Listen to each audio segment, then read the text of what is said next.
지난 시간에 사무엘이 사울을 왕으로 뽑았습니다. 그때에 사울이 왕으로 뽑혔을 때에 어떤 사람들은 기뻐하고 어떤 사람들은 저 사람이 어떻게 저렇게 소심하고 저렇게 자신감도 없고 쭈뼛쭈뼛한 사람이 어떻게 우리를 구원하겠냐, 이런 여론이 갈렸어요. 그런데 사울이 왕이 됐다고 해서 뭐 특별한 게 있었냐? 없었습니다. 사울은 그냥 자기가 원래 하던 대로 소를 몰고 밭을 갈고 있었어요. 우리가 어떤 직분이나 직함을 받을 때에 그것을 딱 받은다고 해서 그 사람이 한 번에 바뀌는 게 아니에요. 성도가 집사님이 됐다고 해서 그 사람이 갑자기 봉사를 열심히 하거나 그 사람이 갑자기 신앙심이 좋아지거나 그런 것 아닙니다. 그런데 직분을 맡은 사람은 그에 맞는 이벤트가 생겨요. 근데 그때 그 사람이 어떻게 반응하느냐에 따라서 그 사람이 그 직분에 합당한 사람인지 그렇지 못한지 갈리게 되는 거죠. 왕의 자리도 마찬가지고 성도의 직분도 마찬가지고 직장에서의 직분도 마찬가지예요. 사울은 밭에서 소를 몰고 있었습니다. 근데 그때에 강 건너편, 요단강 건너편 길르앗 야베스에서, 이게 이스라엘 지도예요. 사울은 어디 이쯤 있었어요. 근데 여기 이 요단강을 기점으로 강 건너편 여기 길르앗 야베스 지역에서 오늘 일이 일어납니다. 이 옆에 암몬에 있는 나라에 힘이 센 왕이 나타났어요. 그 왕 이름이 나하스였습니다. 네.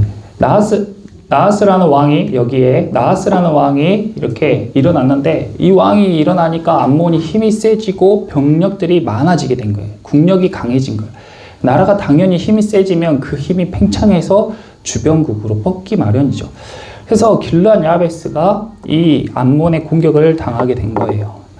이 나하스가 군대를 데리고 길르앗 야베스로 향했습니다. 그러니까 당연히 길르앗 야베스는 뭐 전쟁할 생각도 없고 준비되어 있던 나라가 아니었기 때문에 우리가 항복할 테니까 제발 우리를 용서해 주시오 하면서 자기들이 조공을 바치는 나라가 되기를 자청해요. 그런데 이 나하스라는 왕이 그냥 그것을 받아주는 게 아니라, 너희 우리에게 조공을 바치는 속국이 되려면 너희 오른쪽 눈알을 하나씩 다 빼야 되는데 그렇게 할래? 그렇게 이야기를 한 거예요. 그러면서 너희뿐만 아니라 너희 온 이스라엘 사람들의 오른쪽 눈을 다 뽑아버리겠다. 오른쪽 눈을 뽑는다는 것은 어떤 의미냐면, 이 당시에는 여기에서도 보이듯이 거의 대부분이 보병으로 이루어진 군대인데, 이 보병들은 왼손에 방패를 들고 오른손에 칼을 들어요. 거의 다 오른손잡이죠. 그런데 이 왼손으로 방패를 딱 이렇게 맞고 설 때에 이 왼쪽 눈이 가려지게 이렇게 섰잖아요. 그러면 상대를 공격할 때 오른쪽 눈으로만 보고 공격을 해야 돼요. 오른쪽 눈을 뽑는다는 것은 전투 능력을 상실하게 만든다는 의미도 있고, 또 그들이 이렇게까지 하는데도 반항을 못하게 외눈박이로 만든다는 것은 이 나라가 완전히 재기할 힘을 갖지 못하도록 굴복시키고 복속시킨다는 의미가 있는 거예요. 온 나라 사람들이 다 장애를 갖게 되는 거죠.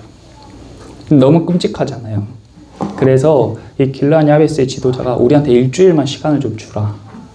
이렇게 협상하는 것도 웃겨요. 사실 그냥 암몬이 쳐들어가면 되는데 일주일 동안 시간 좀 달라고 하니까 또 일주일 동안 시간을 줘. 그래서 전 이스라엘에 이제 이 소식을 전합니다. 그래서 우리를 구원할 사람이 있으면은 싸워보고, 없으면 너희 말대로 하겠다. 눈을 뽑든지 어떻게 하든지 너희 알아서 해라. 이렇게 한 거예요. 그런데 그때에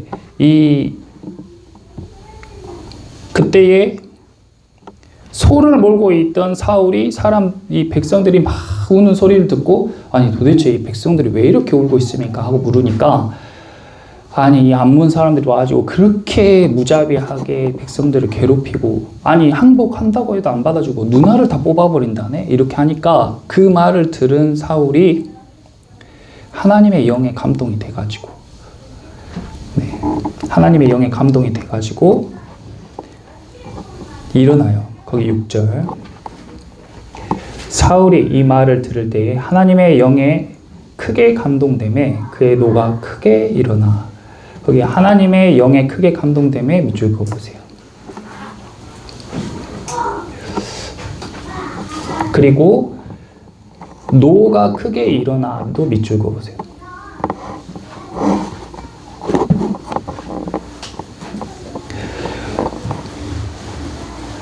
예수님을 믿는 사람들이 일을 할 때에 예수님을 믿지 않는 사람들과의 차이는 뭐냐면 자기 감정이나 생각대로 하는 것이 아니라 하나님의 영에 감동되는 대로 행동을 한다는 거예요. 중요하고 큰 문제일수록 그렇게 하는 것입니다. 그래서 이 사울은 겁도 많아 보이고 겸손하고 싸움이라고는 모르는 사람이었는데 전쟁에 대한 소식을 들었을 때에 이 사람의 감정이나 생각이 먼저 반응한 것이 아니라 하나님의 영에 감동이 되는 게 먼저였어요. 하나님의 영이 그 사울에게 딱 임했을 때에 사울 안에서 뭐가 생겼냐면 분노가 생긴 거예요. 분노가. 이 분노가 움직일 수 있는 원동력, 일을 할 수 있게 만드는 계기가 된 겁니다.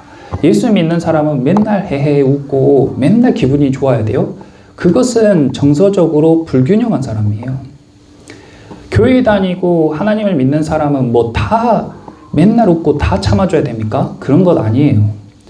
불의를 보면은 분노할 수도 있죠. 그런 것을 의로운 분노라고 합니다. 하나님도요, 맨날 참아주고 맨날 용서만 하는 거 아니에요. 무섭게 징계할 때는 징계를 하시고 사람을 죽일 때에는 죽입니다. 예수님도 모든 사람을 다 받아주기만 한 것이 아니라 평소에는 병들고 가난하고 아프고 죄 짓고 부족한 사람들을 다 품어주지만 성전에서 장사하는 사람들을 볼 때는 그 자판을 다 엎어버리고 채찍질 할 정도로 크게 화를 내신 적도 있어요. 그러므로 우리가 예수를 믿는다는, 교회를 다닌다는 이유로 다 참고 맨날 웃는 것은 위선입니다. 그렇다고 뭐 막 함부로 화를 내서도 안 되겠지만, 그러니까 예민한 영적인 감각으로 나의 감정이 아니라 하나님께서 지금 이 일에 대해서 분노하고 있구나. 그러니까 하나님의 영이 임했다는 건 하나님과 링크가 됐다는 거죠. 연결됐다는 거죠. 그러니까 하나님의 마음, 하나님의 뜻이 우리와 연결되어 있으니까 그것에 맞게 반응하는 것. 그것을 우리가 바라면서 예배하고 기도하고 해야 된다는 거예요. 그렇게 하기 위해서는 내가 죽어줘야 하나님이 그 부분을 채워주는 거예요. 내가 가득 차 있는 사람은 하나님과 연결될 도리가 없는 거죠. 사울은 이 당시에 겸손하고 겸비한 사람이었기 때문에 하나님의 영에 잘 감동될 수 있었습니다. 그래서 분노가 일어났고, 그의 분노가 일어났을 때 한 행동이 무엇이었냐? 7절에 한 겨리의 소를 잡아서 각을 뜨고 전령들의 손으로 그것을 이스라엘 모든 지역에 두루 보냈어요.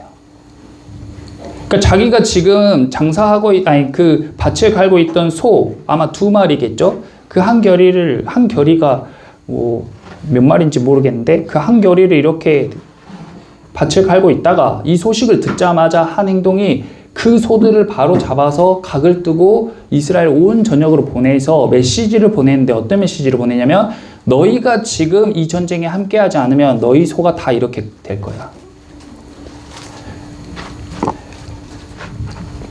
이게 얼마나 의미 있는 것인가. 이 사울은요, 이 소가 생계예요. 그러니까 마치 우리나라에 어떤 일이 생겼을 때에 자기의 자산을 다 처분해가지고 온 나라 사람들에게 전해주는 그런 역할을 하는 사람. 그런 건 쉽지 않죠. 근데 그것을 어떤 동기로 하느냐도 굉장히 중요한 거예요.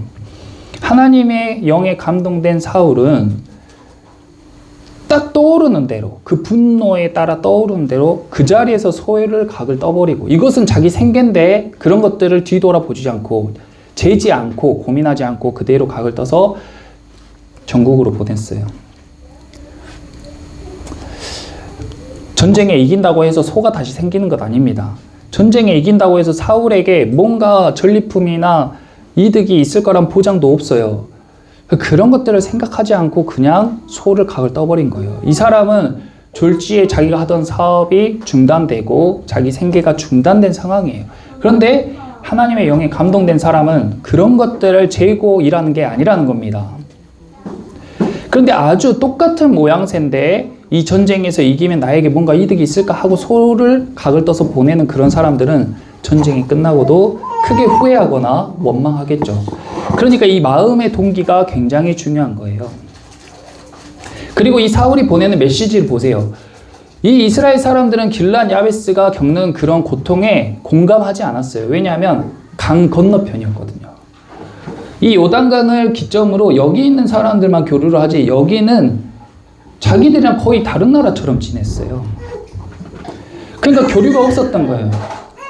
그런데 사울이 길르앗 야베스의 일이 남의 일이 아니라는 것을 그들에게 상기시켜 준 거죠. 길르앗 야베스가 그런 꼴을 당하지? 그럼 너네 소들도 그렇게 될 거야.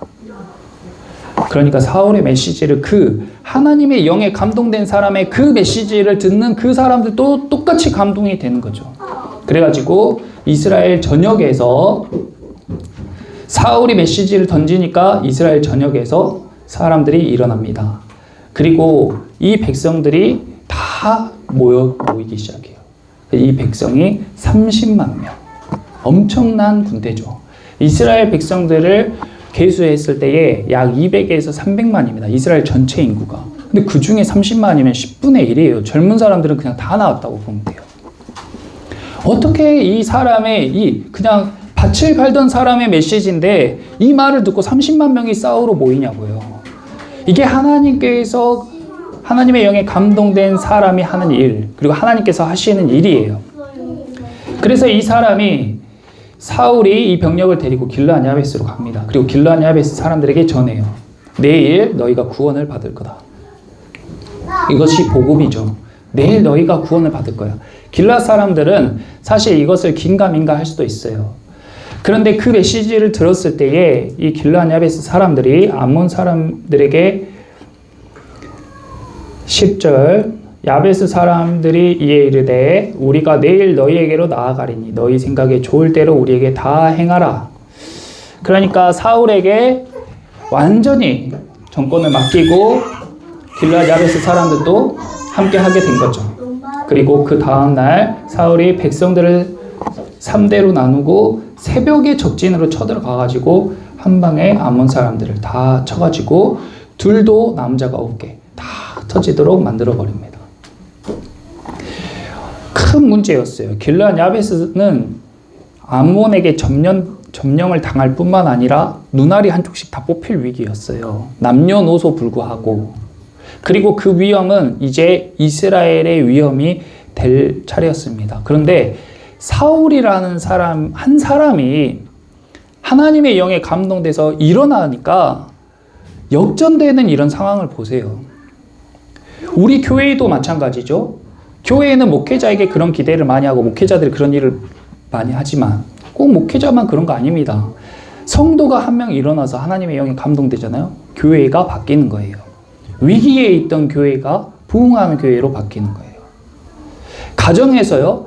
가정에 한 사람만 하나님의 영에 감동돼도 부모만 그런 거 아니에요. 자녀들 중에 한 사람이 그러죠. 그러면 그 가정이 바뀌는 거예요.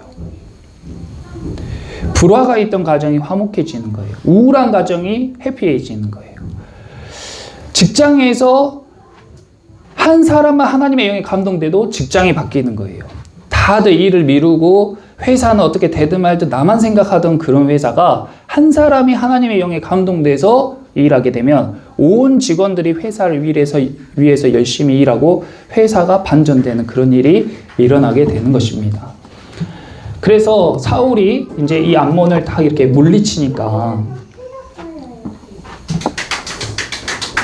이스라엘 사람들이 이제 사울을 왕으로 삼자고 하면서 막 환호해요. 그리고 12절에 백성이 사무엘에게 이르되 사울이 어찌 우리를 다스리겠냐 한 자가 누구냐? 사울이 이렇게 잘하는데 사울이 왕 못하겠다고 한 그 사람 누구야? 하면서 그 사람을 또 죽이재요. 이런 사람들이 있죠. 이런 사람들이 있어요. 사울을 왕으로 세우자고 했을 때 바로 앞에 10장 27절에 어떤 불량배는 이르되 이 사람이 어떻게 우리를 구원하겠느냐 하고 멸시하며 예물을 바치지 아니하니. 근데 이때 사울이 어떻게 했어요? 잠잠했다. 야, 너 나와. 내가 왕하면 안 되겠다. 너 나와. 하면서 그 사람을 공개적으로 지적하고 대적하고 축출하고 제거하려고 했다면 이렇게 전체를 화합하지 못했을 겁니다. 또한 이 이스라엘 사람들의 반응 보세요. 사울이 잠잠했어요. 본인이 비난받았어도 잠잠했습니다. 그런데 그때는 아무 말 안 했던 사람이 결과가 다 일어나고 나니까 야 그때 그 말한 사람 누구야? 다 축출해서 죽이자. 이렇게 이야기하는 이런 사람들은 더 조심해야 돼요. 사울은 그 사람의 말을 따르지 않았죠. 우리는 일상 가운데 눈에 가시 같은 사람, 불편한 사람, 나를 힘들게 하는 사람을 제거하고 싶어하고 축출하고 싶어하고 관계를 끊어내고 싶어해요. 그런데 그렇다고 해서 내 상황이 바뀌냐? 그렇지가 않다는 겁니다. 그리고 그 사람을 축출하는 것이 내 삶의 유익이 아니에요. 내 삶에 불편한 사람, 나를 반대하는 사람, 내 눈에 가시 같은 사람들을 제거하거나 그 사람을 제거하기 위해서 비난도 하고 여론도 만들고 공개적으로 저격도 하고 그리고 관계를 딱 끊어버리기도 하고 이런 행동은 자신의 삶의 바운더리를 점점 좁아지게 만들고 자신의 삶의 영역을 점점 좁아지게 만들고 자신의 생각의 넓이를 점점 좁아지게 마음의 넓이를 점점 좁아지게 만들어요. 사울이 만약에 여기서 잠잠하지 않고 이 사람을 지적하고 축출하고자 했다면 이 사람은 왕이 되기에 부족한 사람이었을 것입니다. 그런데요, 이때 사울이 잠잠한 거예요. 큰 일을 하려고 하는 사람일수록 마음이 넓어져야 되고 생각이 넓어져야 되고 많은 사람들을 품을 수 있는 그릇이 되어야죠. 부모가 되려면 최소한 자식들의 비난을 감당할 수 있는 그릇이 되어야죠. 목회자가 되려면 교회에서 성도들의 비난을 최소한 감당할 수 있는 그릇이 돼야죠.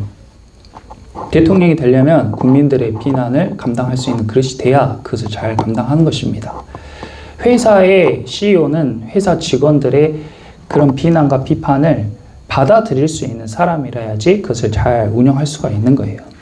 아랫사람들은 그 사람들을 축출하자고 윗사람에게 아부할 수도 있고 감정적으로 행동할 수 있지만 거기에 휩쓸리게 되면은 전체가 다 흔들릴 수밖에 없는 것입니다. 그러므로 우리가 예수님을 믿는다는 것은 우리는 왕 같은 제사장이에요. 우리가 어떤 위치에 있건 어떤 자리에 있건 간에 우리는 내 정체성이 하나님의 자녀고 왕 같은 제사장이에요. 내가 어떤 일을 하든지 어떤 장소에 있든지 상관이 없어요.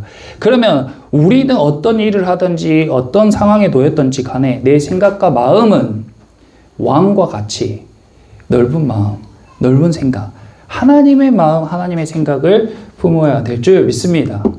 그것을 우리가 계속 예배 드리면서 기도하면서 나는 원래 그런 사람이 아니었지만 계속 예배를 통해서 변화되어 가는 거예요. 지어져 가는 거예요. 사울은 그렇게 지어져 가고 있었습니다. 사무엘은 이런 사울을 불렀어요. 14절에 사무엘이 백성에게 이르되 오라 우리가 길갈로 가서 나라를 새롭게 하자. 그래서 길갈로 불렀습니다. 길르한 야베스에서 해도 됐어요. 근데 사무엘은 영적인 지도자잖아요. 이런 지도자들 그리고 사유의 깊이가 있는 사람들의 말과 행동은 의미가 있죠. 사무엘이 왜 길갈로 모이자고 했을까? 그것은 길갈의 의미가 있기 때문에 길갈에서 모이자고 한 거예요. 사무엘이 사람들을 길갈로 모이겠습니다. 그 길갈로 갔더니 큰 돌들이 12개가 세워져 있었어요. 그 돌이 있는 곳에서 사울을 왕으로 세우고 그리고 예배를 드렸습니다. 15절에 모든 백성이 길갈로 가서 거기서 여호와 앞에서 밑줄 그으세요. 여호와 앞에서 사울을 왕으로 삼고 길갈에서 여호와 앞에서 화목제를 드리고 여호와 앞에 2번 나오죠. 2번 다 밑줄 그으세요. 우리가 왕을 삼는 것, 왕이 되는 것, 예배를 드리는 것 다 하나님 앞에 해야 될 일인 줄 믿습니다. 하나님 앞에 해야 돼요. 예배를 드리는데 여기 앞에 있는 목사에게 신경 쓰면서 예배 드릴 필요가 없다는 겁니다. 예배를 드리는데 주변에 있는 사람들을 의식하면서 드릴 필요가 없다는 거예요. 하나님의 영에 감동돼서 눈물이 나면 눈물을 흘리고 찬양하고 싶으면 찬양을 하고, 소리내서 기도하고 싶으면 소리내서 기도하고, 남들은 다 막 춤추는데 나는 하나님께서 잠잠하라고 하면 잠잠하면 되는 거예요. 우리는 다 같이 모여서 예배하지만 다 하나님 앞에서 1대1로 예배하고 있는 것입니다. 그리고 우리가 왕을 세울 때에든 큰 일을 할 때에든 행사를 준비할 때에든 하나님 앞에서 하는 거예요. 이것을 우리가 꼭 기억해야 곁길로 빠지지 않는 겁니다. 사람 의식하고 다른 사람은 이거 하는데 나는 이 정도 하면 되나? 이런 것 하는 순간 교회가 분열되고 갈등이 생기고 힘들어지는 거예요. 근데 그것을 내려놓잖아요. 편해요. 하나님만 의식하면 돼요. 내가 어디에 있든지 남들이 나한테 뭐라고 하든지 말든지 하나님 앞에 떳떳하고 하나님 앞에서 부끄러움이 없으면 되는 것입니다. 사무엘은 사울을 길갈에서 왕으로 세웠어요. 왜 길갈에서 왕으로 세웠냐? 주보에 제가 거기 참고 내용에 말씀을 한 개, 여호수아 말씀을 한 개 적어뒀습니다. 여호수아 4장 5절에서 7절 말씀 함께 읽어보겠습니다. 그들에게 이르되 요단 가운데로 들어가 너희 하나님 여호와의 궤 앞으로 가서 이스라엘 자손들의 지파수대로 각기 돌 한 개씩 가져다가 어깨에 매라. 이것이 너희 중에 표징이 되린 후일에 너희의 자손들이 물어 이르되 이 돌들은 무슨 뜻이냐 하거든 그들에게 이르기를 요단물이 여호와의 언약궤 앞에서 끊어졌나니 곧 언약궤가 요단을 건널 때 요단물이 끊어졌으므로 이 돌들이 이스라엘 자손에게 영원히 기념이 되리라 하라 하니라. 아멘. 저희가 지금 수요일날 성경을 창세기부터 차근차근 보고 있잖아요. 그때 들으셨던 분 더 잘, 여호수아를 같이 들으셨던 분은 더 잘 이해가 되실 거예요. 모세의 후계자가 된 여호수아가 사람들의 의심, 불신, 모세는 엄청 대단한 사람이고 여호수아는 무명의 사람인데 도대체 이 사람이 이 수백만의 이스라엘 백성들을 이끌고 저 강력한 가나안을 무너뜨릴 수 있을까? 의심과 불신이 팽배했던 그때에 하나님께서 여호수아에게 이르시기를 강하고 담대하라. 두려워하지 말고 놀라지 말라. 그리고 너는 주야로 율법을 묵상하고 내가 너와 함께하겠다. 그러니까 여호수아가 사람들을 데리고 다 가나안 초입에 들어섰는데 근데 이때가 비가 많이 오는 우기라서 강이 범람한 거예요. 요단강이 사람 키만큼 물이 차가지고 절대 건널 수 없는 큰 강이 되어 있었어요. 뭐 영산강이나 한강 그렇게 그 정도 되겠죠. 도저히 배나 다리가 없으면 건널 수가 없어. 근데 그때 여호수아가 하나님의 영에 감동돼서 너는 언약궤를 메고 있는 사람들을 앞세워서 걸어가라. 가로질러 가라 하니까 여호수아가 언약궤를 들고 있는 사람들을 맨 선두로 해서 출발하니까 그 언약궤 메고 있는 사람이 걸어갔어요. 강은 물살이 슉 하면서 강이 흐르고 있는데 그 강 사이로 가로질러 걸어갑니다. 근데 강물에 발이 탁 들어가니까 강물이 마르고 또 한 발자국 들어가니까 또 마르고 또 마르고 또 마르고 해가지고 강이 말라버린 거예요. 그래서 이스라엘 백성들이 다 건너갔고 가나안 사람들은 우기에 이스라엘 사람들은 절대 건너오지 못할 거라고 방심했다가 그 건너온 이스라엘 군대에게 여리고 성부터 차근차근 무너집니다. 그때 여호수아가 요단강을 건넜을 때 가장 먼저 한 일이 뭐였냐면 할례하고 예배하고 이 기념비를 세웠어요. 그러면서 사람들에게 이 일을 하신 것은 하나님이다 라는 것을 이 돌을 볼 때마다 기억해라. 너희 자식들한테도 꼭 전해라. 꼭 전해라. 꼭 전해라. 이렇게 이야기한 거예요. 근데 사울의 시대에는 말씀이 희귀하고 이상이 잘 보이지 않는 시대. 사람들이 하나님은 다 잊어버리고 주변국들이 암몬이 막 잘 살고 모압이 잘 살고 아람이 막 잘 살고 블레셋도 잘 살고 하니까 우리도 저렇게 돼야 되는데 우리 자식들 공부시키고 우리도 기술 배워가지고 빨리빨리 우리도 잘 먹고 잘 살고 우리 소득이 10,000불 되고 20,000불 되고 30,000불 돼야 되는데 이런 거에만 취해 있을 때 다시 한번 상기시키는 거죠. 하나님을 기억해라. 너희가 이렇게 먹고 사는 거 하나님 때문이야. 너희가 지금 이렇게 지내는 거 다 하나님의 은혜야. 대한민국이 이렇게 지내는 거 다 하나님의 은혜야. 대한민국은 헌법부터 국기, 국가, 모든 것이 다 하나님의 은혜가 다 새겨져 있어요. 기억하라고 그렇게 해놓은 거예요. 그런데 어느새 우리는 그런 거 이제 잊어버리고 더 잘 살아야지. 이보다 어떻게 더 잘 살아요? 더 잘 살아야지. 남보다 더 잘 살아야지 하면서 그것에만 몰두하면서 그러면서 불행해지고 그러면서 공경에 처하고 그러면서 문제에 맞닥뜨리게 되는 인생을 살게 된 거예요. 그런데 위기가 와보니까 정신을 차린 거죠. 아, 하나님 앞에서 예배드리고 하나님 앞에서 왕을 세워보니까 깨달은 거예요. 하나님을 경외하며 사는 삶이 가장 중요한 것이구나 깨달았던 것입니다. 오늘은 부활절을 맞이해서 우리가 말씀을 함께 나눴는데요. 예수님께서 만약에 그 고통, 그 고난, 그 역경을 견디고 십자가를 지지 않았다면 지금 우리 삶은 없는 거예요. 지금도 만약 예수님께서 그 일을 하지 않으셨다면 지금도 여성들은 카운터조차 되지 않는 인간으로서 존중받지 못하는 삶을 살아야 됐을 거고 어린 아이들은 다 크기도 전에 일터에 나가서 노동 착취를 당했을 거예요. 힘이 없는 사람은 힘 있는 사람들에게 약탈당하고 살인이 빈번하게 일어나고 내가 일한 만큼 소득을 갖지 못하는 그런 것들. 제가 방금 말한 것은 다 예수님께서 십자가의 일하심으로 인해서 일어난 일이에요. 오버하는 게 아니에요. 진짜예요. 누누이 말하지만 왜 사람을 죽이면 안 됩니까? 그러면은 대번에 법이라서 안 되죠. 살인하면은 법적으로 안 되고 감옥 가잖아요. 그러면 만약에 헌법에서 살인을 합법이라고 하면 살인해도 됩니까? 그러면 만약에 헌법에서 힘 있는 사람이 힘 없는 사람을 괴롭혀도 된다 하면 그것이 되는 거예요? 그것은 헌법에 있기 전에 하나님의 정신이 온 인류에 미친 공통적인 윤리와 도덕이에요. 그런데 예수님의 그런 십자가의 정신, 십자가의 능력이 없었다면 우리에게 그런 정신은 없어요. 이 시대의 이 사람들의 정신에는 그런 생각이 없다고요. 힘 있는 사람이 힘 없는 사람을 약탈하는 게 당연해요. 길르앗 야베스가 우리가 조공을 바칠게 너희 마음대로 해. 그 사람들이 자기들 누나를 빼도 어찌할 수 없는 게 당연한 거예요. 그게 당연한 거예요. 그게 인간들의 본능에 충실한 거고 존재 자체가 원래 그렇게 살게 되어 있어요.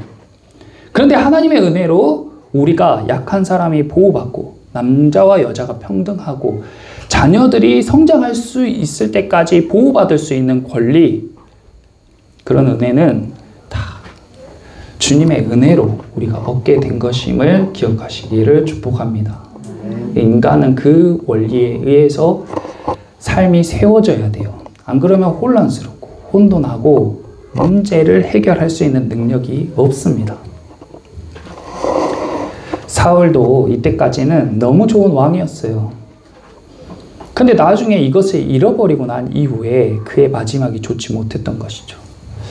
오늘 부활주의를 맞아서 제가 부활 감사 예배라고 했어요. 우리는 십자가의 고난, 그 고통, 그 어려움, 이것만 본받는 게 아니에요. 예수님은 십자가를 지신 이후에 부활하셨습니다. 그 부활의 능력을 보고 우리가 예수님을 믿는 거예요.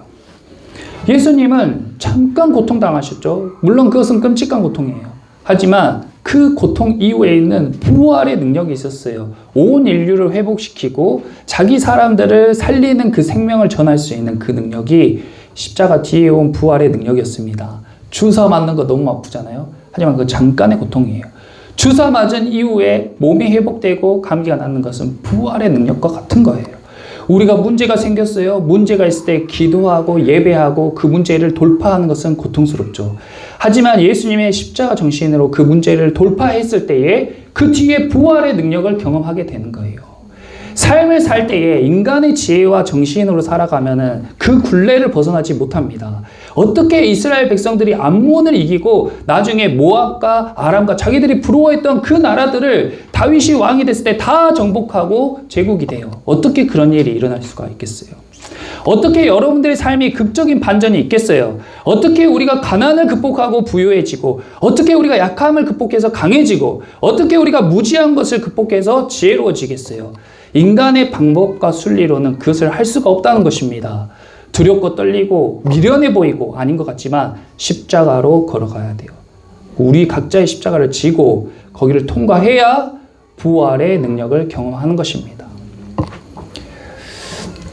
사무엘과 다윗과 같이 부활의 능력을 경험하시는 저와 여러분 되시기를 예수님의 이름으로 축원합니다. 아멘. 우리 다 같이 일어나서 함께 찬양하고 기도하겠습니다.